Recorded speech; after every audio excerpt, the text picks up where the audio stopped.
The third mural shows all of the children of the world taking their weapons from each country and giving them to a German boy, who is then molding them into something else. All the children of this scene are of different ethnicity, and all seem to be relieved. The gas mask man in the previous mural is seen dead, and there are two doves perched on his body. The main emphasis of this mural is to show the return of peace after all the killings have taken place, and that there will be no more need for weapons in this perfect world. The final mural has a Jesus-like figure in the middle, who is holding a plant which symbolizes rebirth. All of the people are running towards this man with happy expressions. Animals are freely roaming, and everything seems to be in perfect harmony. This final mural alludes to a new Garden of Eden, where the world is perfect size, and everything could work together in peace after the genocide that has taken place. All in all, these murals, when put together, represent the formation of a new world filled with fewer people, and this is also the goal of the New World Order, which has been seen represented throughout various parts of the airport. The symbology of the airport can still be debated, but one thing that cannot be questioned is the fact that there has been a lot of mysterious construction work underneath Denver Airport. When first constructing the airport, there were originally 5 buildings, but out of the blue, the builders were ordered to bury the buildings underground because they were supposedly built wrong. Normally, a building that is built wrong would be demolished, but in this case it was not. This allowed for an underground base to be created, but there are still workers who are sent to work in these underground bases periodically. But when they are questioned about the nature of their work, they all refuse to comment.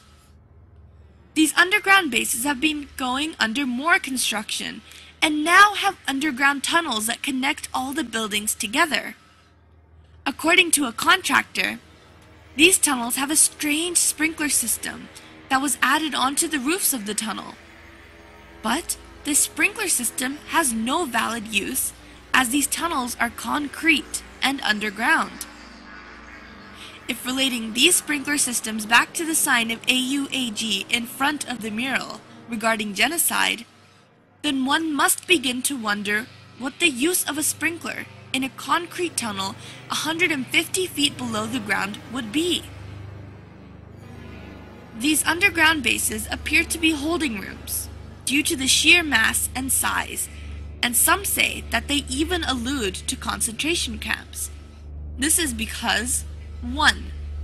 These holding rooms have no purpose, and when the airport authorities were questioned, they say that they are merely being used for storage.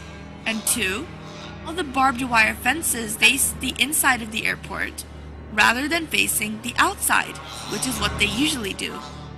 This implies that they are trying to keep things in rather than keep things out. And 3, the sprinkler systems have no use, but they may be related to the deadly virus Australian antigen and the pursuits of the New World Order. People have attempted to argue that the underground bases are being used for storage, but one fact must be questioned, and that is, why is the underground base 88.5 square miles long? And why were the 5 buildings mysteriously buried? No airport has or needs that much storage room. So what is this space really being used for? Whenever the authorities are questioned, they are not allowed to answer. We are not the only ones who seem to be fascinated with this airport. The Queen of England, alongside many other famous European royalty and politicians, are hurriedly buying property close to the airport under an alias. One can only assume that they must feel that there is something significant about this airport in order to do so. It is very easy to dismiss a conspiracy theory, But it is not hard to dismiss cold, hard facts that surround them. The odd happenings in this airport have been called to questions, but all the questions have been dismissed and have not been answered. Is the New World Order really going to attempt to take over? And if they are, does that mean that our own government is involved? Research nowadays can only do so much. Now, only time will tell. This is Zara Malik, News and Views.